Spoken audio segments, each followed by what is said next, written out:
listen, tell yourself like you really that girl. Nobody opinion actually really matters. Nothing is that serious, and people don't care as much as you think. Hold on, let me put this one down because we about to get into it.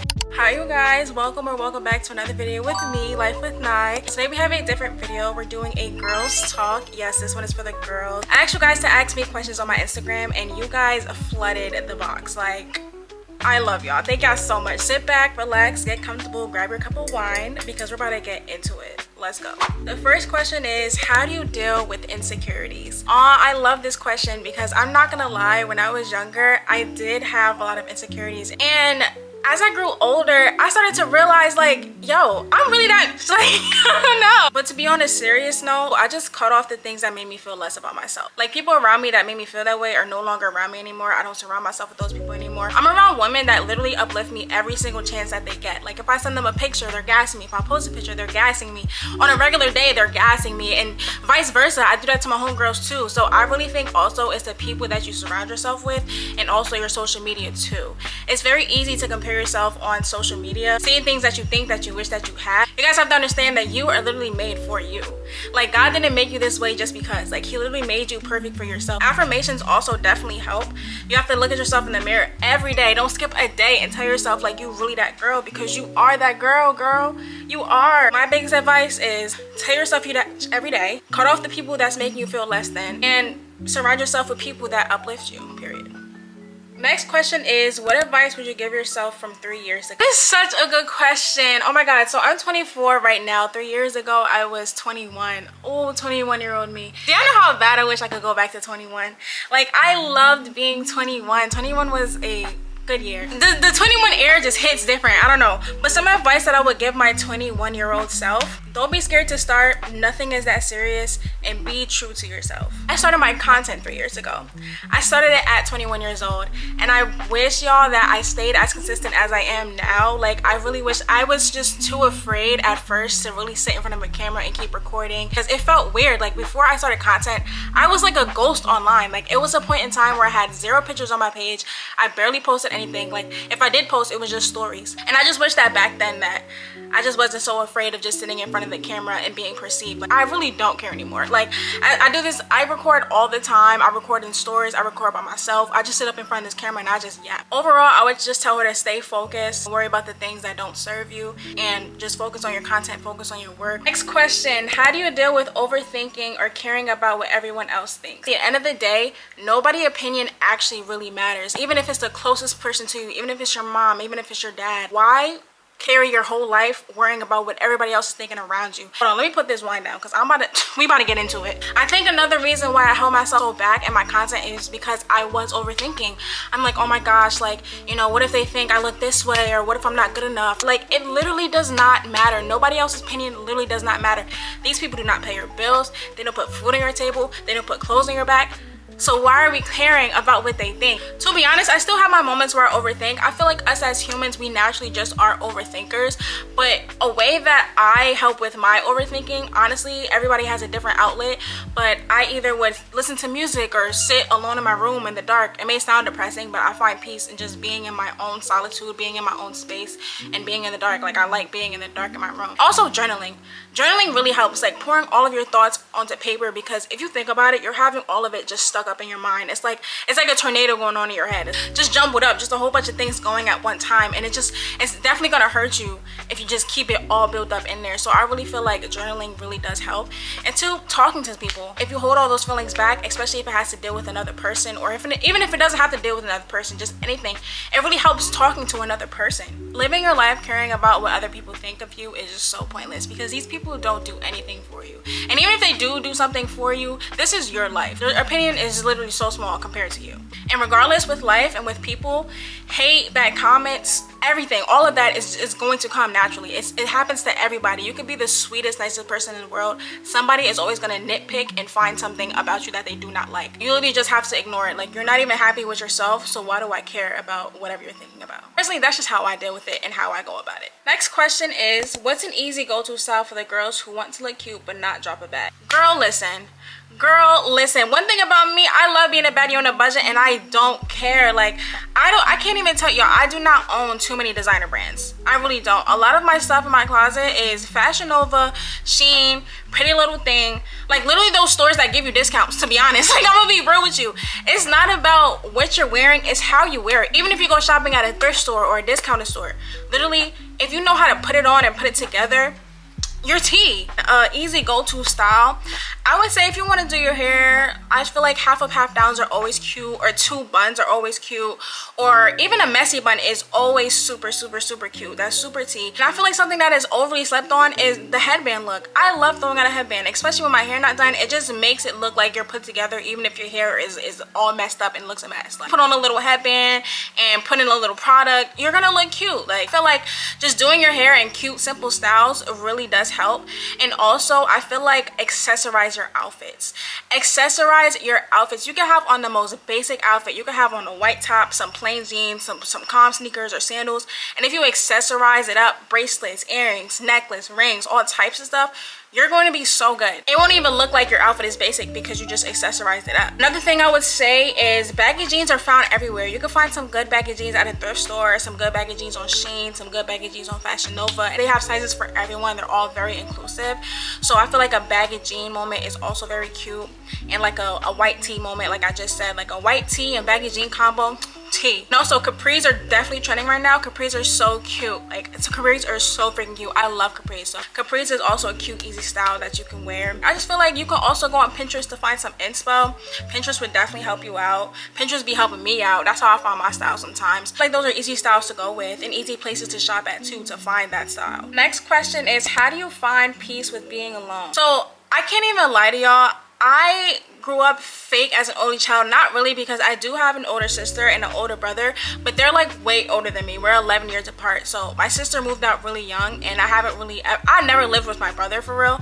So when my sister moved out, I was still a kid. I got accustomed to being alone, really. So nowadays I can literally do anything alone. I can go to the movie theaters alone, I can go shopping alone, I can go out to eat alone. I can literally do anything being alone. So how do I find peace in it? Honestly, I'm just used to it. But for someone that isn't used to it, honestly, my biggest advice for anything, if you're scared to do anything, you just have to start by starting. You can't figure out how to do something without starting it first, you know? You can't figure out how to ride a bike without starting, how to roller skate without starting, how to create content without starting. You just have to start doing it. And eventually it'll turn into a habit, and then eventually you'll find peace within it. So you just literally have to start by starting. That's the hardest thing to do. But once you're in it, you're in it. Like, it's just like clockwork. Start.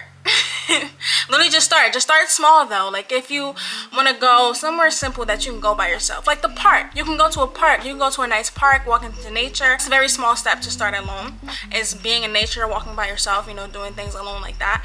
And then eventually just start building up to more involved activities, like going out to eat by yourself. People are very nervous to do this, but it's honestly so peaceful. Like, it's chill, you know? It's like eating at your home, just in a crowd full of people. And people don't care as much as you think. Like, people really mind their business nowadays. Everybody just minds their business. If you're out eating alone, then you're out eating alone. So what?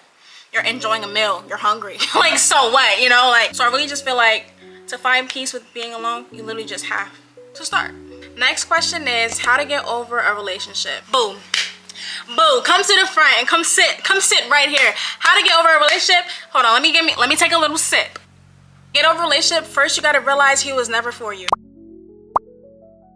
Do you ever have an issue with setting boundaries? If so, how did you get over it? Definitely did, and this came with friendships and relationships. Letting people disrespect you is the worst thing that you could do for yourself. You literally have to realize, you have to look in the mirror and be like, I'm really tolerating this and I gotta stop, because it can literally mess with your mental health and how you feel about yourself physically, emotionally, and mentally. And you just have to have that conversation with them and just say, listen, I don't like this, that, and the third that you do. And if you don't fix this, that, and the third, then we're not gonna be together. I'm not gonna have no entanglements with you. I'm not gonna deal with you anymore. And that's just what it is. Like, I did have a problem with it at one point, but you just have to realize, like, this person is damaging me, so how can I fix it so I stop being so broken all the time and build myself back up. How did I get over it? I literally just started on business. Next question is, what helps you get in your creative bag and what motivates you to continue? What helps me get into my creative bag is honestly following other content creators. That really does help. People that do the same things as me or has the same niche as me, that definitely helps me get into my creative bag because it helps me with ideas, or I can bounce off of their ideas. And what motivates me is just knowing that I do have a passion for this and I want to keep going. I want to keep growing with it. And if you really have a love for something, then just never stop, keep going, because you never know where you can end up with it. Things don't happen overnight and things aren't going to happen the next day, but things are eventually going to happen and it's going to start picking up. So you just have to stay consistent, and if you really do love it, then you just have to keep pouring your all into it. What's the biggest red flag that you ever ignored? To be honest, y'all, my biggest red flag that I've ever ignored is say the fact that someone was jealous of me. That's the biggest red flag that I've ever ignored, and it was for a while. Honestly, I didn't ignore it.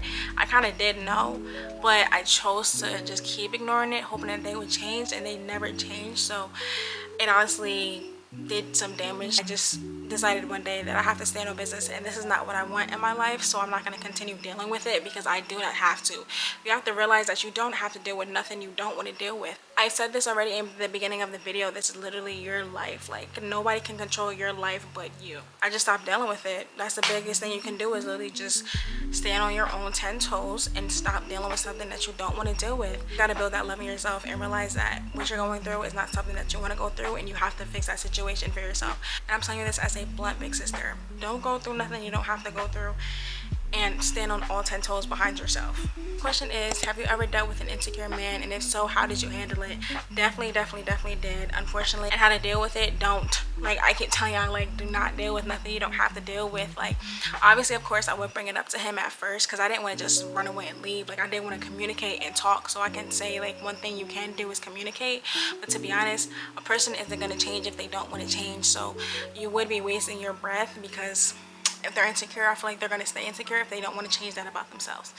So how I dealt with it, I left. I stopped dealing with it. We just stopped talking, and that just was the end of it. Like, you just have to just let it go, because they're not going to change, and they're going to make you think like, maybe I am bugging, like maybe, you know, they're going to play that manipulation game. You don't want that in your life. Like, definitely just let that go. You don't need that. How do I get more comfy with creating content? Honestly, just start by recording videos in your room, and once you start recording videos in your room, you have to build yourself to get more comfortable in front of the camera, because that's the hardest part about creating content, is getting comfortable in front of a camera and just sitting and talking to a camera, because it can be very awkward at first. But if you just start and just, like, honestly do like a mock like YouTube video, like look up Q&A questions on Pinterest or Google or something, and then act like somebody asks you those questions and answer them on camera. Like, literally just do like a mock video. Keep doing that, keep doing that, keep doing that, and then it's gonna feel more natural, and it's gonna flow better, and then eventually you're gonna just be used to creating content. Like, the way I started is I just picked up the camera and I just started recording. You have to just start by starting, you know. Next question is makeup product recommendations. Makeup product recommendations, some products I would recommend is definitely a setting spray, especially for my oily girls. I'm an oily girl myself, so I definitely need my setting spray whenever I do my makeup. Suck up all that oil on your face and make sure that your makeup stays matte all day. Charlotte Tilbury airbrush setting spray is definitely good, as well as the L'Oreal setting spray is really good. And I love blush. I am a blush girl, so I use the Juvia's Place blush right now, as well as the e.l.f. Camo blush. So like, if you just use concealer, blush, setting spray, lip liner, and lip gloss, chef's kiss. You really don't need much, especially when starting out with makeup. All you need is a concealer, a blush, a lip liner, a lip gloss, setting spray, and also powder too, if you want powder, just to make yourself not look like oily. Powder that I use is the Morphe powder. Blush that I use is Juvia's Place Duo blush, as well as the e.l.f. liquid camo blush. And my lip liners, I use drugstore lip liners. That's a really good lip liner. I promise you, you do not need expensive lip liners for a good lip combo. Like, and you can also use drugstore lip gloss, like the clear lip gloss from the beauty supply store or the drugstore. Tea. But when it comes to like pink glosses, I love using NYX. Like, starting out, you can use a NYX lip gloss and a brown lip combo. Tea. Those are my makeup product recommendations. That's what I use. And as far as concealers, I use the LA Girl Pro Concealer. That's been my holy grail since I started doing makeup. The LA Girl Pro Concealer is literally like top tier. Next question is, do you have a set skincare routine? Your skin is gorgeous. Thank you so much, queen. I said skincare routine. Hold on, I'm gonna be right back. I need to go get my skincare products. This is the La Roche-Posay Purifying Foaming Cleanser. I live by this cleanser. It is so gentle on my skin. I use that when I'm just finished taking off my makeup. I use that every day to wash my face. It's really gentle on my skin. My toner, I love this stuff. This is the Heritage Store Rose Water and Glycerin. I don't know if I'm even saying that right, but I love using this toner. It just feels very refreshing on my face. Just very lightweight, and you can literally spray this anytime during the day to be like a refresher or wake you up. Really good. I really do recommend this product. Like, I actually really do love this. I spray this any chance that I get, and it's made out of rose water too, which is really good for the skin. And this is like my essence, and this is really just to hydrate my skin and give me like that glow. So recently I've been using this Advanced Snail Mucin Power Essence. This is actually really good too. It gives me that glow on my face, and it's like a smooth texture as well, and it's kind of like gooey. Like, it's snail mucin, so which is like snail mucus. And I know that sounds kind of crazy, but it's really refreshing on the skin, and it's very smooth. So you just do a few pumps of this, spread it on your face, and you're gonna instantly have that glow. This is for like my dark spots. I use the Mediheal Vitamine Brightening Pads. I get these from Ulta. I love getting these products because it really does help with cleaning up my dark spots. Whenever a pimple like heals on my face, or if I pop a pimple, I always end up getting a dark spot, and I hate it. Like, I hate it so bad. So I use these whenever I get one of those, and they actually work really well, and they're also very refreshing on the face, and they're for day and night. So I really do recommend this product as well. So this is like a toner pad.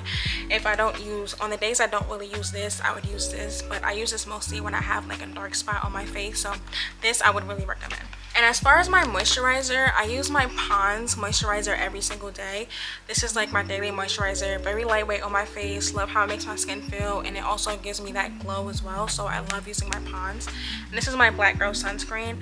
It is so important to use your sunscreen, y'all. Like, it is so important to use your sunscreen. You're actually supposed to use it every single day. It makes my skin feel really good. Some people experience a white cast. I don't really experience a white cast when I use this. How has life been in your 20s? This is a question because I'm 24 now, about to be 25 in September. So I'm like halfway there, halfway out of my 20s, which is so crazy to say because I feel like I just entered my 20s. One thing I will say is that your 20s go by fast. They go by fast, and I feel like that comes with us. Like, we're all either still in school or we're starting jobs now, and like our lives get so much more busier that the days just fly by. Like, and we don't have the same pace as we did as younger kids, where like we just have to go to school and come home, and like we could just chill, watch a movie, hang out with friends, just do anything we wanted to do because we had no responsibilities. We're older now, so we have a lot more responsibilities, and our days get packed with so many different things, and it goes by so fast. But I can say that I am enjoying my 20s. I feel like I have a lot more that I can do, a lot more that I can experience. I have been traveling a lot more in my 20s, which I'm very appreciative of. 20s have been cool. I feel like it could be more though. Like, and then besides traveling, I feel like there's more life lessons I could be taught in my 20s. I don't know everything yet. Of course, I don't know everything yet. I feel like I have a lot more to learn. But so far, my 20s have definitely just been like a roller coaster ride. Like, I'm not the same person that I was when I was 20 years old. I'm not the same person I was when I was 21, 22, 23. You know, I'm just changing and changing every year. I'm evolving, and I'm proud of my progress so far. Out of the woman that stands on business, I'm proud of the woman that doesn't tolerate BS anymore. I'm proud of the woman that has more confidence, and has more confidence in front of a camera, and has more confidence in conversations, and speaks up for herself more. So I'm just proud of the person that I am evolving to be. I'm not at my fullest potential yet, but I am proud of where I am going. So I can definitely say that my 20s have been a journey. It has been a roller coaster ride. I have been through some situations where I don't want to say I wish I didn't go through, because they definitely built character, but situations where I feel like I wish I should have known better. But I'm glad that I did go through them, because it did build that character. It did mold me into the woman that I am today. So I don't regret it.